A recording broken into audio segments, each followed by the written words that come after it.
اللہ رب العزت قرآن مجید فرقان حمید میں ارشاد فرماتا ہے الذی خلق الموت والحیات لیبلوکم ایکم احسن عملا وہو العزیز الغفور۔ ہم نے زندگی اور موت کو پیدا کیا تاکہ ہم دیکھ سکیں کہ کون ہمارے پاس اچھے اعمال لے کے حاضر ہوتا ہے۔ وہ اللہ غالب آنے والا ہے اور بہت ہی درگزر کرنے والا ہے۔ تو اللہ رب العزت نے سورہ ملک کی اس آیت مبارکہ کے اندر مقصد حیات کو بیان فرمایا ہے کہ خالق کائنات نے اس کائنات کے اندر جو کچھ بھی تخلیق کیا ہے کچھ بھی بے مقصد نہیں ہے، ہر تخلیق اللہ کی با مقصد ہے، با مقصد ہے، با مقصد ہے۔ لیکن یہ انسان کی بد نصیبی ہے کہ وہ اس دنیا میں آنے کے بعد اتنا اللہ کی دی ہوئی نعمتوں سے مشغول ہو گیا، مصروف ہو گیا، وہ یہ سمجھ بیٹھا ہے کہ یہ میری دنیا بے مقصد ہے، میں محض یہاں کھانے پینے کے لیے، موج میلہ کرنے کے لیے یا اپنی خواہشات پوری کرنے کے لیے آیا ہوں۔ اللہ رب العزت نے اس دنیا کو دار الامتحان بنایا ہے، دار الازمائش بنایا ہے۔ اس لیے بزرگان فرماتے ہیں اگر کسی کی قبر کی زندگی دیکھنی ہے یا کسی کی حشر کی زندگی دیکھنی ہے یا کسی کا انجام دیکھنا ہے یا آپ یہ کسی کے بارے میں جاننا چاہتے ہیں یا اپنے بارے میں جاننا چاہتے ہیں کہ میری آخرت کیسی ہوگی، تو بس یہ دیکھ لو آج جیسا آپ کا آج ہے ایسے ہی کل ہوگا۔ اگر آج اللہ کے ذکر سے غافل، آج نماز سے دور، آج آپ صوم و صلات کے پابند نہیں ہیں، نیک اعمال کے پابند نہیں ہیں، نیک اعمال کی توفیق نہیں ہے، تو اللہ والو جیسا دن ہوتا ہے اسی کے مطابق اللہ رات لے کر آتا ہے، پھر جیسی رات ہوتی ہے اللہ انہی اعمال کے مطابق اگلا دن لے کر آتا ہے۔ یہ کلیہ ہے، یہ اصول ہے۔ آپ اپنی زبان میں کہتے ہیں کہ جو بو گے وہ کاٹو گے، تو یہ تو ہم کہتے ہیں جو بوئیں گے وہ کاٹیں گے، یا ہماری شریعت ہمیں بتاتی ہے کہ جیسے تم اعمال لے کر آؤ گے ویسے ہی فیصلے ہوں گے۔ تو گورے کو انگریز کو کس نے یہ بتا دیا do good have good as you sow so shall you reap. اس کا کیا مطلب ہے کہ یہ تمام مذاہب کے اندر انسان کے مشاہدے اور تجربے کی وجہ سے سیکھا جا چکا ہے کہ جیسا بو گے ویسا ہی کاٹو گے۔ تو جیسا آپ اپنا دن گزاریں گے اللہ والو رات بھی ویسی ہوگی، اور جیسی رات گزارو گے اگلا دن بھی ویسے ہوگا۔ اگر دن جس طرح جمعرات ہے، اگر جمعرات کا دن اللہ کی مان کے، حضور علیہ الصلوۃ والسلام کی مان کے گزارا، یعنی رب چاہی زندگی گزاری، تو اللہ رات کو بھی اپنی بارگاہ میں پیش ہونے کی، حاضر ہونے کی توفیق عطا فرما دے گا، راز و نیاز کی توفیق عطا فرما دے گا، نماز مغرب عشاء کی توفیق عطا فرما دے گا، رات کے آخری پہر تہجد کی توفیق عطا فرما دے گا، اور پھر رات کے آخری سرے پہ فجر کی نماز کی بھی توفیق عطا فرما دے گا۔ جیسے تو نے دن سارا اللہ کے ذکر میں رہ کے، اللہ کی یاد میں رہ کے گزارا، اللہ اسی طرح رات کو بھی قیمتی بنا دے گا۔ اور اگر دن سارا دکان کے اوپر، فیکٹری کے اوپر، دفتر کے اندر اللہ سے غافل رہ کے حی علی الصلاح حی علی الفلاح، ہمارے پاس وقت نہیں ہے، گاہکوں کو ڈیل کریں یا نمازیں پڑھیں، نمازیں پڑھنا تو مولویوں پیروں کا کام ہے، وہ تو فارغ ہے اسی کام کے لیے، تو سارا دن اللہ کی نافرمانی میں گزار دیا، اور اپنے بچوں کے لیے رزق کما کے جب گھر لے آئے، اللہ والو میرا اپنا تجربہ اور مشاہدہ ہے کہ وہ کھانا نصیب نہیں ہوتا، وہ کھانا نصیب نہیں ہوتا۔ جب ایسا رزق گھر میں آتا ہے یہ اپنے ساتھ فساد لے کر آتا ہے، اپنے ساتھ بے چینی لے کر آتا ہے، اپنے ساتھ لڑائیاں لے کر آتا ہے، اور زندگی کے اندر بے برکتی لے کے آتا ہے، اور غیر یقینی کی صورت لے کر آتا ہے۔ سارا دن کمایا، 1000 روپیہ کمایا یا 1,00,000 روپیہ کمایا یا 1 کروڑ روپیہ کمایا، جو بھی جس کا کاروبار ہے، جتنی بھی آمدن ہے، جب وہ کما کے گھر لے کر آتا ہے تو گھر داخل بعد میں ہوتا ہے، لڑائی پہلے شروع ہو جاتی ہے، آپس میں دنگا فساد پہلے شروع ہو جاتا ہے. میرے پاس ایک خاتون آتی تھی ملتان کے، بہت بڑے کاروباری وہ گروپ ہے، میں ان کا نام نہیں لینا چاہتا، ملتان والے کیا بلکہ آس پاس کے سب لوگ ہی جانتے ہیں، پاکستان کے جو بڑے انڈسٹریلسٹ گروپ ہے ان میں وہ ایک ہے. آج سے کم و بیش 17-18 سال پہلے وہ میرے پاس آئی، مریض کے طور پہ کلینک میں ایز اے پیشنٹ آئی. تو مجھے کہنے لگی کہ ڈاکٹر صاحب میرے لیے دعا کریں کہ جیسی آپ باتیں کرتے ہیں نا ایسی ہماری زندگی نہیں ہے، یعنی جیسا آپ تلقین کرتے ہیں ایسی ہماری زندگی نہیں ہے. تو زندگی میں بڑی بے چینی ہے، مجھے زندگی میں سکون نہیں ہے. تو میں بڑا حیران ہوا. میں نے کہا اللہ نے ان کو اتنا مال دیا ہوا ہے، ان کی تو فیکٹری ہی مربوں کے اوپر ہے. کسی کے پاس ایک مربع زمین ہو اس کے پاؤں زمین پہ نہیں لگتے، تو ان کی تو فیکٹری ہی مربوں میں ہے. تو یہ بھی کہہ رہے ہیں کہ ہمیں سکون نہیں ہے، میں بہت پریشان ہوں. تو میں نے جب اس سے ٹرولا، میں نے کہا کس بات کی پریشانی ہے؟ کہنے لگی کہ جب سیزن ہوتا ہے ہمارا، یعنی کپاس کا سیزن ہوتا ہے، اس وقت پاکستان میں یا جنوبی ہمارے پنجاب میں کپاس بہت زیادہ ہوتی تھی، اب تو کم ہو گئی ہے، اس وقت کپاس بہت زیادہ ہوتی تھی. تو مجھے وہ خاتون کہنے لگی کہ ڈاکٹر صاحب جب کپاس کا سیزن ہوتا ہے، ہماری 12 گاڑیاں ہیں، یہ ٹویوٹا کرولا، ہونڈا سیوک کاریں، یہ 12-13 گاڑیاں ہیں، اور جو لوڈر گاڑیاں ہیں وہ علیحدہ ہیں. جو گاڑی بھی فیکٹری سے آ رہی ہے اس میں ایک گٹو پیسے کا ہوتا ہے. کتنا پیسہ ہوتا ہے؟ ایک گٹو. اللہ والا گٹو کے اندر 100 کا نوٹ بھی ڈالنا ہوتا، کتنا ڈال جاتا ہے. تو فیکٹری والوں کے پاس 100 کا نوٹ ہوتا ہے، 500 کا، 1000 کا یا 5000. اب وہ کہہ رہی کہ ہر گاڑی کے اندر ایک گٹو پیسے کا بوری بھر کے پیسے کی آتی ہے، لیکن خدا کی عزت کی قسم ہے کھانا نصیب نہیں ہے. کھانا نصیب نہیں ہے. میں نے اسے کہا کہ کھانا نصیب کیوں نہیں ہے؟ کہ ایک گٹو بھر کے پیسے کا گھر آ رہا ہے، اتنی اللہ نے رزق کی فراوانی دی ہوئی ہے، تو پھر کھانا جو ہے وہ نصیب کیوں نہیں ہے؟ کہنے لگی جب سیزن ہوتا ہے تو میرا میاں باہر سے جب آتا ہے تو اس کے دونوں ہاتھ میں موبائل ہوتا ہے اور ایک موبائل کان پہ لگا ہوتا ہے، اور پارٹیوں کے ساتھ ڈیل ہو رہی ہے، پارٹیوں کو پیسہ دیا جا رہا ہے، لیا جا رہا ہے، مال دیا جا رہا ہے اور لیا جا رہا ہے. اور کئی بار ایسا ہوتا ہے کہ میں ڈائننگ پہ کھانا، میز پہ کھانا لگا کے بیٹھی ہوں، وہ فون پہ لگے ہیں، کھانا وہیں رہ گیا، اور میں لڑ کے اٹھ کے اپنے کمرے میں چلے گی، وہ بیڈ پہ ساری رات سو کے، صوفے پہ ساری رات سو کے، صبح پھر دوبارہ دفتر چلے گئے. پیسا اتنا آ رہا ہے. پھر کہنے لگی کہ جب سیزن ختم ہو جاتا ہے، جب سیزن یعنی 2-3-4 مہینے کا جو سیزن ہوتا ہے کپاس کا، اس میں کتنا پیسہ روزانہ آ رہا ہے؟ ہر گاڑی میں بوری، ہر گاڑی میں بوری. کہتی جب پیسہ آ رہا ہے تب پریشانی ہے کہ مصروفیت اتنی ہے کہ نہ ہم میاں بیوی کا آپس میں کوئی وقت ہے، نہ بچوں کے لیے وقت ہے، نہ کھانے کا وقت ہے. چلو یہ بات تو سمجھ آ گئی.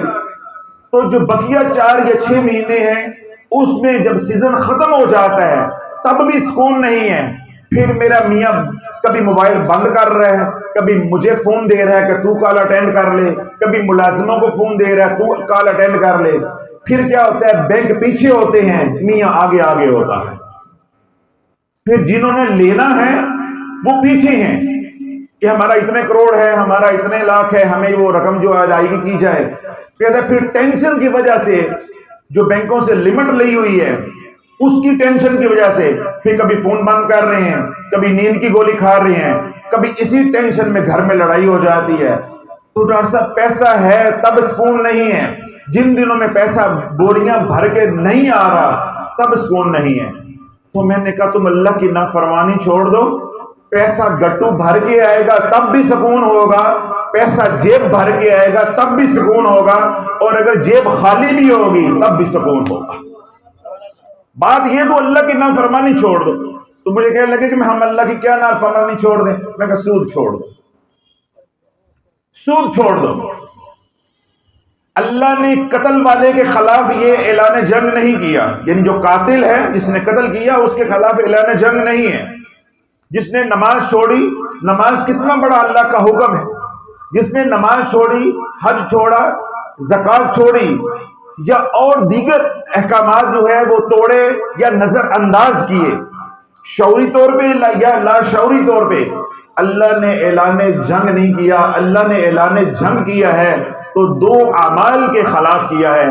اگر تو نے میرے ولی کے ساتھ دشمنی لی تو میرا اعلان جنگ ہے، تو نے میرے کسی دوست کے ساتھ، مقرب اور محبوب بندے کے ساتھ دشمنی لی تو تیرے خلاف اعلان جنگ ہے، یا تم نے سود کا کام کیا، سود کھایا، سودی لین دین کیا تو تیرے خلاف اعلان جنگ ہے۔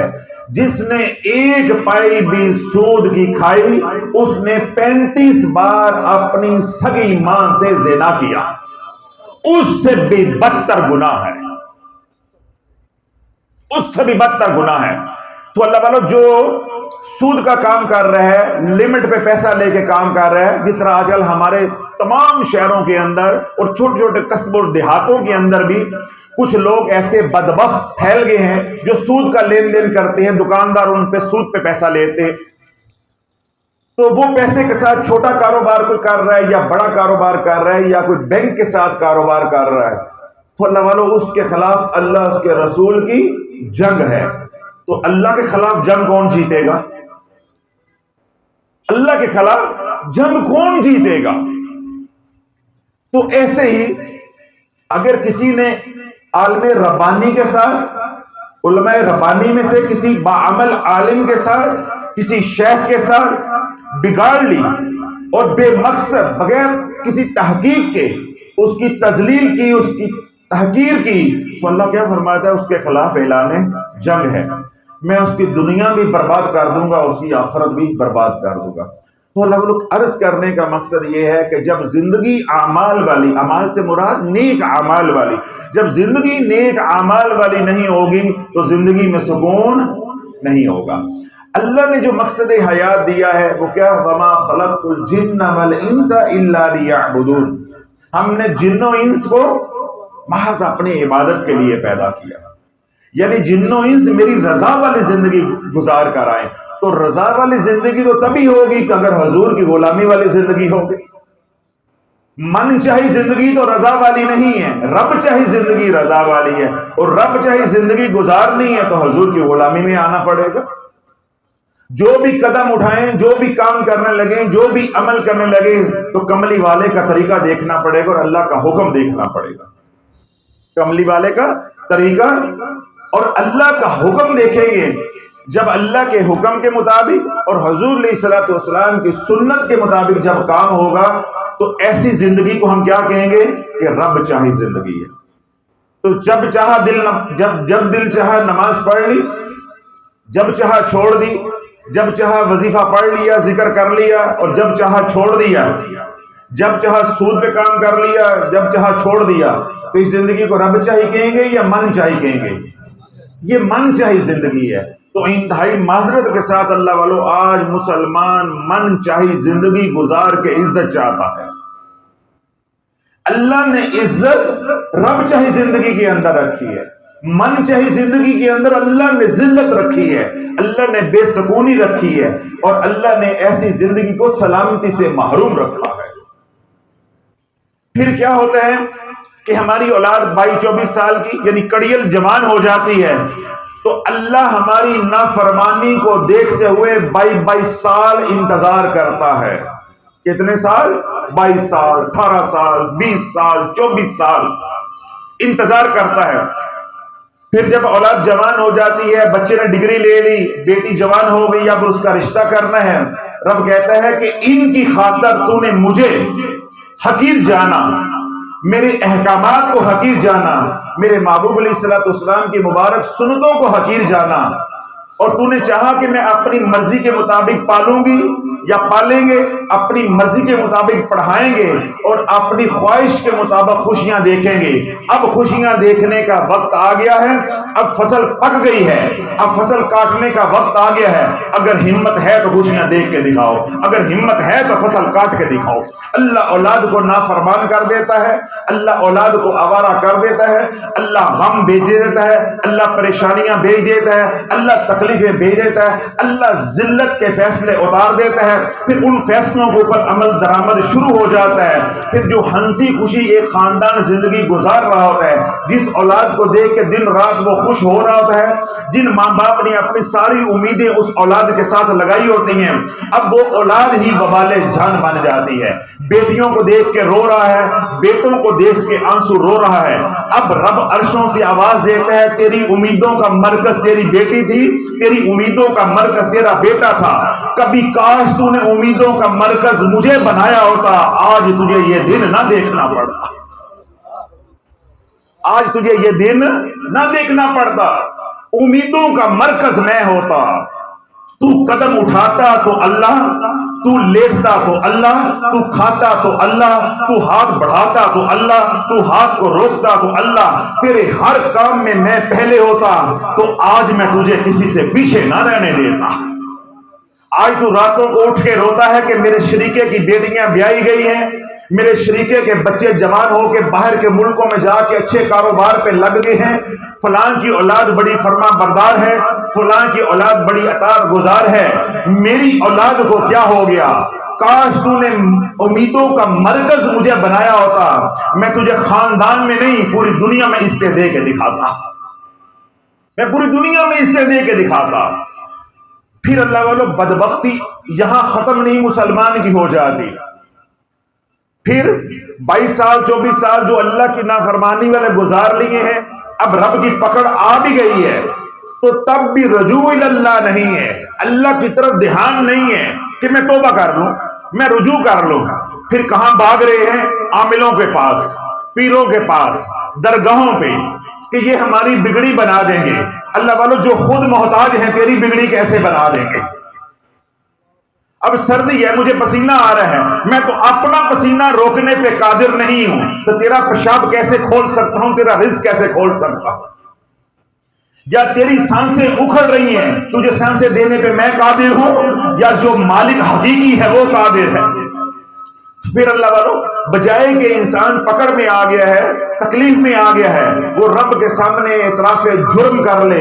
اللہ کو اعتراف جرم اتنا پسند ہے، رب کیا فرماتا اپنے محبوب علیہ السلام کی زبان نبوت کے ذریعے کہ تم اتنے گناہ کر کے آؤ جتنے ریت کے ذرے ہیں، تم اتنے گناہ کر کے آؤ جتنے درخت کے پتے ہیں، تم اتنے گناہ کر کے آؤ جتنے پانی کے قطرے ہیں، تم اتنا گناہ کر کے آؤ جتنا زمین و آسمان کے درمیان میں خلا ہے۔ نہیں نہیں، تم اتنے گناہ نہیں کر سکتے، مجھے میری عزت و جلال کی قسم ہے، اگر تم اتنے گناہ بھی کر کے آؤ اور ایک بار کہہ دو اے اللہ میری توبہ، تیرے سارے معاف کر دوں گا، تیرے سارے معاف کر دوں گا۔ تو اللہ والو اللہ ہمیں جھنجھوڑ رہا ہے کہ میری رحمت کی طرف متوجہ ہو جو، تمہیں کیا کمی میرے در سے محسوس ہوتی ہے، میں کیا تمہیں نہیں دے سکتا؟ اگر میں نے بن مانگے تجھے بیٹیاں دی، میں نے بن مانگے تجھے اولاد دی، کیا میں اولاد کو پالنے پہ قادر نہیں ہوں؟ میں اولاد کو پڑھانے کے لیے انتظام کرنے پہ قادر نہیں ہوں؟ اگر میں نے تیری اولاد کو 22 سال جوان ہونے دیا ہے نافرمانی کے باوجود، تو کیا میں ان کے رشتے کروانے پہ قادر نہیں ہوں؟ ان کو نوکریاں دلوانے پہ قادر نہیں ہوں؟ آج نوکریاں دلوانے کا وقت آیا، آج رشتے کرنے کا وقت آیا، آج تو کڑکی میں بھی آ گیا، آج تو میری پکڑ میں بھی آ گیا، پھر بھی میں تجھے یاد نہیں آیا۔ یاد آیا ہے تو عامل آیا ہے، تعویذ دھاگا یاد آیا ہے، پھر بھی اعمال یاد نہیں آئے، پھر بھی توبہ استغفار یاد نہیں آیا۔ تو اللہ والو وہ یاد کیسے آ جائے؟ ایک شخص نے 22 سال گوشت کھایا ہو، 22 سال گوشت کھایا ہو، تو کسی دن اس کو سبزی دے دی جائے تو اس کو منہ کو لگے گی؟ عادت بن گئی۔ تو جب 22 سال اللہ کی نافرمانی کی، 22 سال دن رات اللہ کی نافرمانی کی، اب اللہ کی یہ نافرمانی عادت بن چکی ہے، یہ مزاج بن چکا ہے۔ کس مسلمان کو معلوم نہیں ہے کہ بے پردہ عورت گناہگار ہے؟ کس مسلمان کو معلوم نہیں ہے؟ یہ جو بازاروں میں عورتیں پھر رہی ہیں نیم بھرنا حالت میں، یہ عرش معلیٰ سے آئی ہیں یا ہمارے گھروں سے آئی ہیں؟ ہمارے گھروں سے نکلی ہیں. تو اللہ والوں ہماری غیرت کہاں مر گئی کہ میری بیٹی، میری بہو، میری بیوی، میری بہن بے پردہ گھر سے نکل رہی ہے. لوگوں کے سامنے تو جا رہا ہو تو تیری بیٹی کو کوئی دیکھے تو تیرا خون کھولتا ہے. آج تیری بیٹی نیم برنا حالت میں گھر سے نکل رہی ہے، میں سبزی لینے جا رہی ہوں، میں کپڑا لینے جا رہی ہوں، میں شاپنگ کرنے جا رہی ہوں، تو خود پیسے دے کے اس کو بھیج رہا ہے. اب تیری غیرت کہاں مر گئی ہے؟ اب تیری غیرت کہاں مر گئی ہے؟ یہ جو بازاروں کی زینت ہے اللہ والوں، یہ کوکاف سے نہیں آئے. جس شہر کا بازار ہے وہیں سے نکلے ہیں، کوئی آسمانوں سے نہیں اترے. تو جب اللہ کی نافرمانی والی زندگی اللہ والوں گزارتا ہے، اللہ ایمان کی غیرت کو چھین لیتا ہے. اللہ ایمان کی غیرت کو چھین لیتا ہے. تو جب غیرت ہی نہ رہی، غلطی کا احساس ہی نہ رہا، تو توبہ کون کرے گا؟ توبہ کون کرے گا؟ تو زندگی اللہ والوں تقریروں سے یا تحریروں سے نہیں بن جاتی. زندگی بنتی ہے اعمال کے ساتھ. جیسے اعمال ہوں گے ویسا انسان کا رخ ہو جائے گا، ویسا انسان کا قبلہ ہو جائے گا. اگر اچھے اعمال ہیں تو زندگی اچھی بن جائے گی، اور اگر اعمال برے ہیں تو زندگی بھی بری بن جائے گی. میں آپ کو ایک چھوٹی سی دلیل لیتا ہوں، پھر یہ اعمال اب صاحب حضرات کو بھی بتا دو. پیچھے سکول ہے، آپ سکول کی دیواروں کے اوپر یا کالجز کی دیواروں کے اوپر اکثر اوقات دیکھیں بڑی خوبصورت باتیں لکھی ہوتی ہیں. کیا لکھی ہوتی ہیں؟ بڑے اقوال لکھے ہوتے ہیں، بڑی خوبصورت باتیں لکھی ہوتی ہیں. اب کالج کی دیوار پہ یا سکول کی دیوار پہ یا کوئی بھی پبلک پراپرٹی ہے اس کی دیوار کے اوپر لکھا ہوا ہے کہ جو ماں باپ کی خدمت کرتا ہے وہ مراد پا جاتا ہے. میں ایک مثال دے رہا ہوں. کیا لکھا ہوا ہے؟ جو ماں باپ کی خدمت کرتا ہے، اطاعت کرتا ہے، وہ کیا کرتا ہے؟ مراد پا جاتا ہے. اب یہ کہاں لکھا ہوا ہے؟ دیوار کے اوپر. کیا دیوار کو نفع ہو رہا ہے؟ یہ لکھے جانے سے دیوار قیمتی ہو گئی ہے؟ تو اللہ والوں ہمارا دھیان کیوں نہیں جاتا؟ ہم تفکر کیوں نہیں کرتے؟ ہم سوچتے کیوں نہیں ہیں؟ زندگی اس کی قیمتی ہوگی جس نے یہ پڑھا اور اس پہ عمل کیا. جس نے پڑھا پھر اس پہ عمل کیا کہ ماں باپ کی جا کے اطاعت کی، ماں باپ کی جا کے خدمت کی، ان کی فرما برداری کی. تو قیمتی کون ہوا؟ دیوار ہوئی یا خدمت کرنے والا؟ میں ایک مثال اور دیتا ہوں تاکہ کسی کو اشکال نہ رہے. الحمدللہ آپ تمام حضرات میرے سمیت اہل ایمان بیٹھے، مسلمان بیٹھے، ہمارے میں کوئی کافر یا کوئی اور مذہب کا نہیں ہے. وہ شخص ہاتھ کھڑا کرے جس کے گھر میں قرآن نہیں ہے. کوئی ایسا گھر ہو، کوئی ایسا بیٹھا ہو پہنچی ہوئی روح جس کے گھر میں قرآن نہیں. سب کے گھر میں قرآن ہے. اب میں اگلی بات پہ نہیں کہتا کہ ہاتھ کھڑا کرو، کیوں اللہ کو یہ پسند نہیں ہے. صرف یہ اندر ہی سوچو آج کھول کے کس نے دیکھا ہے؟ آج کھول کے کس نے دیکھا ہے؟ اللہ والو اگر میں کہوں ہاتھ کھڑا کرو، آپ میرے سے نگاہیں نہیں ملا سکتے، میرے سے آنکھیں نہیں ملا سکتے، تو اپنے رب کی بارگاہ میں کیا جواب دو گے؟ اب ہمارے سارے گھروں کے اندر قرآن مجید کا نسخہ ہے، اور ایک گھر میں ایک نسخہ نہیں ہے، دو دو تین تین ہوتے ہیں، دو دو تین تین چار چار پانچ پانچ بھی ہوتے ہیں، اور اچھی بات ہونے چاہیے. ہر گھر کے اندر قرآن ہے. ہر رات کم و بیش کم از کم بھی 40-50 چوریاں ڈکیتیاں ہو جاتی ہیں. توجہ رکھیے گا میں آپ کو کہنا کیا چاہ رہا ہوں. ہر رات 40-50 چوریاں ہو جاتی ہیں، اتنی ہی دن میں ہو جاتی ہیں. وہ قرآن گھر میں پڑا ہوا ہے، اس نے حفاظت کیوں نہیں کی؟ وہ قرآن گھر میں پڑا ہے. اے مسلمان میں تجھے جو جوڑنا چاہتا ہوں کہ تیرا اس تویز کے اوپر اعتقاد ہے، تو میں تو 114 سورتوں کی بات کر رہا ہوں، میں تو 6666 آیات کی بات کر رہا ہوں. تویز کے اندر کیا لکھا ہے کسی کو معلوم نہیں ہے، اور قرآن کے اندر کیا لکھا ہے سارے زمانے کو معلوم ہے. تویز کے اندر تو وہ تو مشکوک ہے کہ لکھا ہے یا نہیں لکھا، یا سادہ کاغذ ہی ہے. میں تو قرآن کی بات کر رہا ہوں کہ تیرے گھر میں قرآن ہے تو ڈکیتی کیوں ہو گئی؟ تیرے گھر میں قرآن ہے تو چوری کیوں ہو گئی؟ تیری دکان پہ قرآن ہے تو چوری کیوں ہو گئی؟ تیری دکان پہ قرآن ہے تو ڈکیتی کیوں ہو گئی؟ اس قرآن نے کیوں نہ روکا؟ تو جب قرآن نے چور کو نہیں روکا تو تو نے جو گلے میں گاٹا ڈالا ہوا ہے، تویز ڈالا ہوا ہے، یہ شیطان کو روک لے گا؟ یہ شیطان کو روک لے گا؟ تو نے جو گھر کے اوپر کالی ہنڈیاں رکھی ہوئی ہے وہ ڈکیتی کو روک لے گی؟ تو نے جو کڑی پہنی ہوئی ہے یہ ڈکیتی کو، چوری کو روک لے گی؟ تو نے اپنی گاڑی کے سلنسر کے ساتھ جو کالا کپڑا باندھا ہوا ہے یہ آنے والی بلاؤں کو روک لے گا؟ گھر میں قرآن ہے تو وہ نہیں روک سکا، تو کالا کپڑا روک لے گا۔ اللہ والو، وہ قرآن گھر میں نہ ہوتا تو تب بھی کوئی مسئلہ نہیں تھا، صرف یہ تھا کہ تم نے صبح آیت الکرسی پڑھی ہوتی تو اللہ شام تک حفاظت کر کے دکھاتا، تو نے شام کو آیت الکرسی پڑھی ہوتی صبح فجر تک اللہ حفاظت کر کے دکھاتا۔ قرآن رکھنے سے بات نہیں پڑے گی، قرآن پڑھنے سے بات بنے گی، قرآن پہ عمل کرنے سے بات بنے گی۔ اس لیے رب فرماتا ہے الذی خلق الموت والحیات لیبلوکم ایکم احسن عملا، کہ تم میں سے نیک عمل کر کے کون آتا ہے۔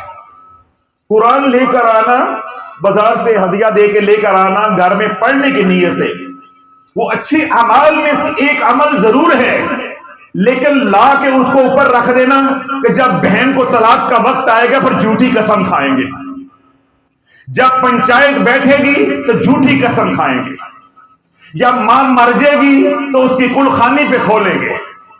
ان کاموں کے علاوہ تو ہمارے گھر میں قرآن نہیں کھلتا، اگر کھلتا ہے تو کہیں۔ جب پنچایت بیٹھی، قسم قرآن پہ بات آ گئی، قرآن لے کے آؤ جی، قرآن لے کر آؤ جی، تو قرآن کھل گیا۔ کوئی مر گیا تو قرآن کھل گیا، تو وگرنہ تو قرآن پڑا ہے گھر میں، تو اللہ والو اس قرآن کے وبال سے تجھے کون بچائے گا؟ اس قرآن کے وبال سے تجھے کون بچائے گا؟ میں ایک آسان اور مثال دیتا ہوں، عقلی طور پہ آپ کو سمجھانے کی کوشش کرتا ہوں کہ وبال کیسے آتا ہے۔ آپ نے گھر میں بلی رکھی ہوئی ہے، بلی، کتا یا طوطے رکھے ہیں یا کبوتر رکھے ہوئے ہیں، ان کا پانی، دانا، ان کی خوراک آپ پوری نہیں کرتے۔ جو جانور آپ نے پالتو رکھے ہیں ان کی خوراک آپ پوری نہیں کرتے، وہ پیاس سے بلکتے ہیں، بھوک سے مرتے ہیں، اس کا وبال آتا ہے کہ نہیں آتا؟ یہ وبال سمجھ آتا ہے کہ ان کی ہم نے حقوق پورے نہیں کیے، حقوق پورے نہ کرنے سے وبال آیا۔ تجھے پالتو جانوروں کے حقوق سمجھ آتے ہیں، قرآن کا کوئی حق نہیں ہے جس نے یہ بھی حقوق بتائے ہیں۔ تجھے یہ وہ حقوق کس نے بتائے ہیں؟ قرآن نے۔ ماں باپ کے حقوق کس نے بتائے ہیں؟ قرآن نے۔ جتنے بھی حقوق العباد ہیں وہ کس نے بتائے ہیں؟ قرآن نے بتائے ہیں۔ تو جس نے بتائے ہیں اس کا اپنا کوئی حق نہیں ہے، اس کا اپنا کوئی حق نہیں۔ تو اللہ والو، جب ہم ایسی زندگی گزاریں گے تو پھر زمانے میں کوئی پیر فقیر نہیں ہے جو ہمیں مصیبتوں سے نکال سکے، پریشانیوں سے نکال سکے۔ تو میرا عرض کرنے کا صرف مطلب یا مقصد، مطلوب اتنا ہے کہ اعمال کی طرف لوٹ آؤ۔ سلسلہ عازیہ قادریہ شافیہ کا پیغام ہی یہی ہے، ہماری کوشش ہی یہی ہے کہ کسی طرح امت عاملوں سے بدزن ہو جائے، کسی طرح عاملوں سے بدزن ہو جائے تاکہ ان کی ان سے جان چھوٹ جائے۔ نہ وہ ان کی جان چھوڑتے ہیں، نہ یہ ان کی جان چھوڑتے، بلکہ یوں کہنا چاہیے کہ آپ لوگ ان کی جان نہیں چھوڑتے اور نہ وہ آپ کی جان چھوڑتے۔ تو اللہ والو، عامل آپ کی جان اس وقت چھوڑے گا جب آپ کے گھر میں کھانے کے لیے روٹی نہیں رہے گی۔ جب تک آپ کے گھر میں کھانے کے لیے روٹی ہے، عامل آپ کو نہیں چھوڑنے والا۔ اور جس کے دن خود نہیں پھر رہے یا وہ اپنے دن خود پھیرنے پہ قادر نہیں ہے، وہ تیرے دن کیسے پھیر دے گا؟ تیرے دن کیسے پھیر دے گا؟ تو اللہ والو، اگر اعمال کی طرف لوٹ آؤ گے، حضور علیہ الصلوۃ والسلام کی غلامی کی طرف لوٹ آؤ گے، حضور علیہ الصلوۃ والسلام کے جو غلام ہیں ان کے ساتھ اپنا تعلق مضبوط کرو گے تو کیا ہوگا؟ اعمال والی زندگی نصیب ہو جائے گی، توبہ کی توفیق نصیب ہو جائے گی۔ تو توبہ اعمال میں سے ایک بہت بڑا عمل ہے، بہت بڑا عمل ہے۔ اللہ کے ذکر کی توفیق نصیب ہوگی، نماز روزے کی توفیق انشاءاللہ ملے گی، اس طرح دیگر جو نیک اعمال ہیں ان کی توفیق اللہ رب العزت اپنے مقربین کی نسبت سے عطا فرمائے گا۔ پھر کیا ہوگا کہ ہماری زندگی دھیرے دھیرے بدلتی جائے گی، بدلتی جائے گی۔ کچھ اعمال ایسے ہوتے ہیں کہ جس کا انسان کو خود کو تجربہ ہوتا ہے تو اس پہ اس کا یقین زیادہ بن جاتا ہے، اس کا تجربہ ہوتا ہے، اس کا مشاہدہ ہوتا ہے۔ میرا اپنا ذاتی تجربہ اور مشاہدہ یہ ہے کہ جادو کی کاٹ یعنی علاج اور جادو کا جس نے کیا اس پہ پلٹ جانا تاکہ اس کا دماغی توازن ٹھیک ہو جائے کہ میں دوبارہ یہ حرکت نہیں کرنی، اس کام کے لیے سورہ توبہ کی جو 2 آخری آیات ہیں جو ان کے اندر کمال ہے، مجھے کسی اور عمل کے اندر وہ کمال نظر نہیں آیا، یا مجھے وہ کمال ملا نہیں، یا وہ میں کمال حاصل نہیں کر پایا۔ جو فکرہ مناسب سمجھے وہ آپ سمجھیں۔ جو ان 2 آیات کے اندر کمال ہے، یعنی یہ 2 آیات کا یہ معجزہ ہے، کرشمہ ہے کہ یہ جادو کی کاٹ بھی کرتی ہیں، اور جس نے کیا ہوتا ہے، جنات نے کیا ہے تو جنات پہ پلٹا دیں گی، انسان نے کیا ہے تو انسان پہ پلٹا دیں گی، اور ایسے پلٹائیں گی کہ اس کی نسلیں بھی یاد رکھیں، نسلیں بھی یاد رکھیں۔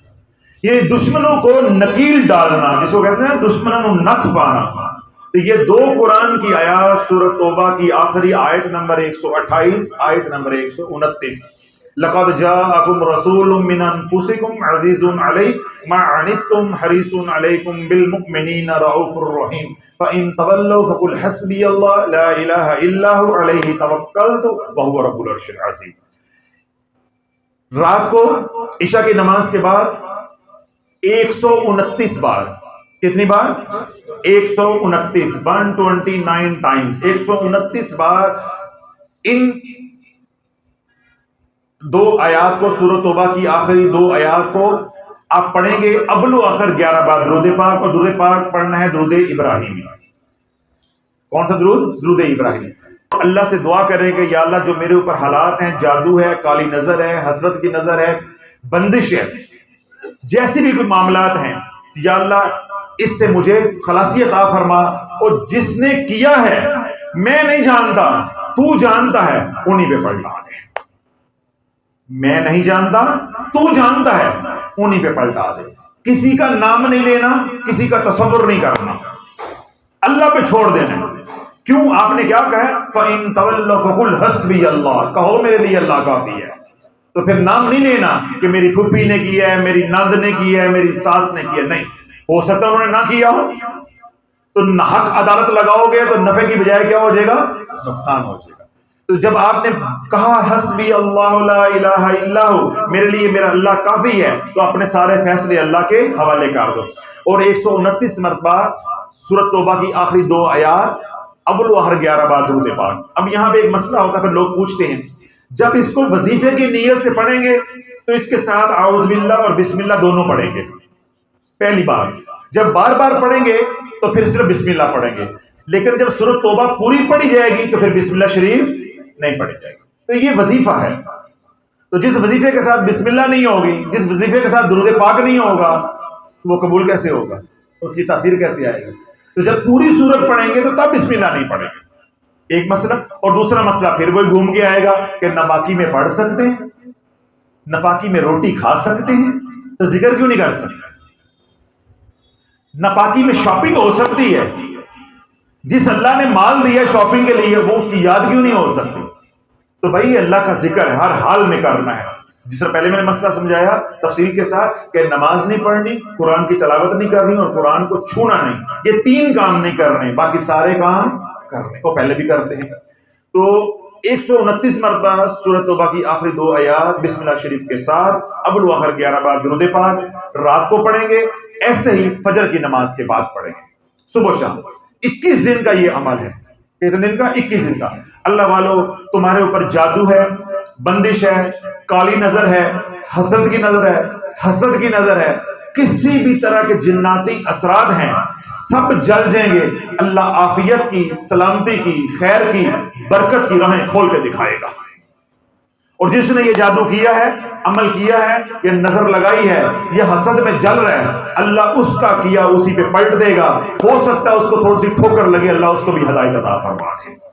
اور اس لیے میں آپ حضرات سے بھی یہ عرض کروں گا کہ دعا کے اندر ہاتھ ہلکا رکھیں، اللہ سے یوں عرض کریں کہ یا اللہ، یا نیت یوں کریں کہ یا اللہ جو میرے اوپر حالات ہے، میرے اوپر جادو ہے، بندش ہے، یا اللہ اس کا علاج بھی کر دے، اس سے مجھے خلاصی بھی عطا فرما دے، اور جس نے یہ کیا ہے اس کو ہدایت عطا فرما دے، اور اگر اس کے نصیب میں ہدایت نہیں ہے تو لمحہ پا دے۔ یہ تھوڑی سی رائٹ رکھیں، پہلے اس کے لیے ہدایت مانگے، اگر اب اللہ کو معلوم ہے اس کے لیے ہدایت ہے کہ نہیں، اگر وہ ازلی بدبخت ہے تو یا اللہ انہوں لمحہ پا دے، تاکہ اس کے شر سے تیری مخلوق محفوظ ہو جائے۔ تو یہ اللہ والوں، یہ 21 دن کا عمل ہے، جب 21 دن کے بعد عافیت ہو جائے، خیر ہو جائے، سکون ہو جائے، تو اس عمل کو آپ نے کم کر دینا ہے۔ پھر کیا کرنا ہے کہ آپ نے صرف اس سورۃ توبہ کی آخری 2 آیات کو 7 مرتبہ صبح اور 7 مرتبہ شام ساری زندگی پڑھتے رہنا ہے۔ کبھی آپ کے اوپر جادو نہیں ہوگا، اگر ہوا ہے تو جدھر سے آیا ادھر ہی لوٹ جائے گا۔ اور دوسرا کام کیا کرنا ہے کہ جب آپ جن دنوں میں آپ کاٹ کر رہے ہوں گے، علاج کر رہے ہوں گے، تو پانی کی بوتل اپنے ساتھ رکھنی ہے، پانی پہ دم کر کے وہ پانی پینا بھی ہے اور گھر میں چھڑکنا بھی ہے۔ اگر کاروبار کی کوئی جگہ ہے، دکان ہے، دفتر ہے، فیکٹری ہے، اس جگہ پہ جا کے اس کو چھڑکنا بھی ہے، تاکہ جو ظاہری جناتی اثرات ہیں اللہ ان سے بھی اس جگہ کو پاک کر دے۔ ان تمام اعمال جن کی میں نے اجازت دی ہے، تمام حضرات کو اجازت